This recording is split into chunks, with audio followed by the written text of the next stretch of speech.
But after the blowouts that would result from whatever it was I had screwed up, she always insisted on coming to say good night.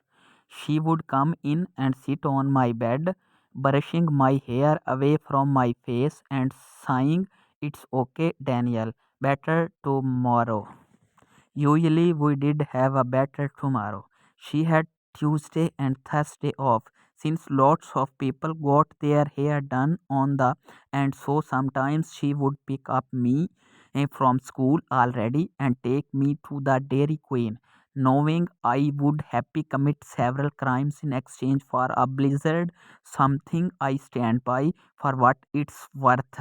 There was this little field beyond the parking lot that looked out over the rest of the town, and so we would eat our ice cream there, and she would teach me to make chains out of the little daisies that grew like weeds around our picnic.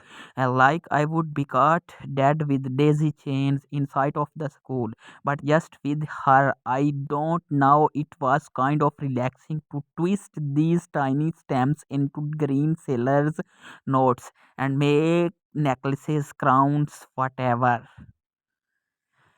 I wrestled myself out from under the couch, no thinking my way out of this one. I was not going to make it. I texted the family group chat, definitely the coward's way out, and then put my phone on do not disturb, which was probably even more cowardly. Then I googled a picture of a baseboard and go to work.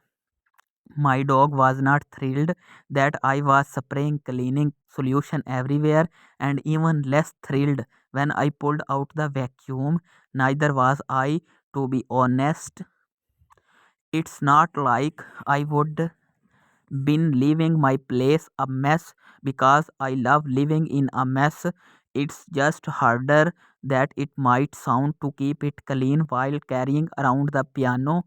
But I was not on the plane that would take me to her funeral, so I might as well be sweating it out here, even with my AC whizzing as hard, doing all the stuff that she would have done if it were her house, Windexing the mirrors, for instance. And okay, I did not have Windex, but it still looked sprinkling different even just to wipe off the toothpaste slappers. It took me the better part of the day to get the house clean, and I am talking clean, clean, like fridge shelves wiped down, all the trash out on the curb, flowers sparkly enough to lick, etc. The dog, now the brightest thing in the house other than me, looked at me with some nervousness.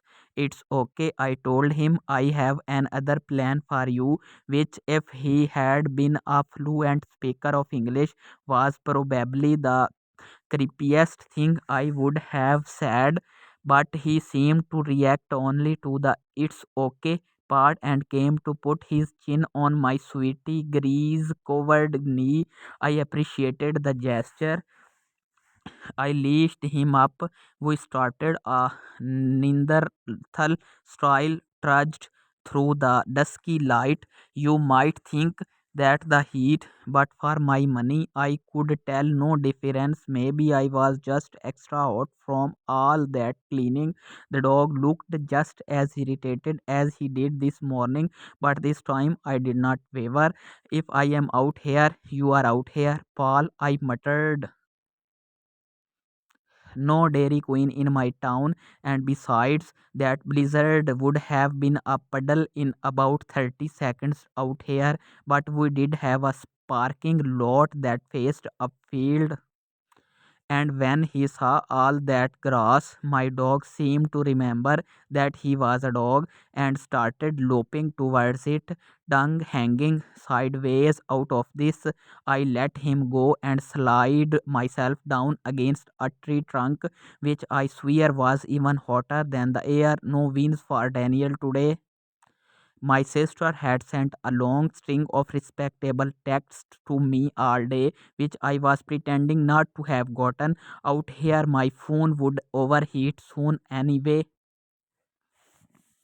so no harm in checking again. I figured there were a lot of promises of revenge and rants about my general uselessness as a brother, but at the very bottom, there was something a little less vicious.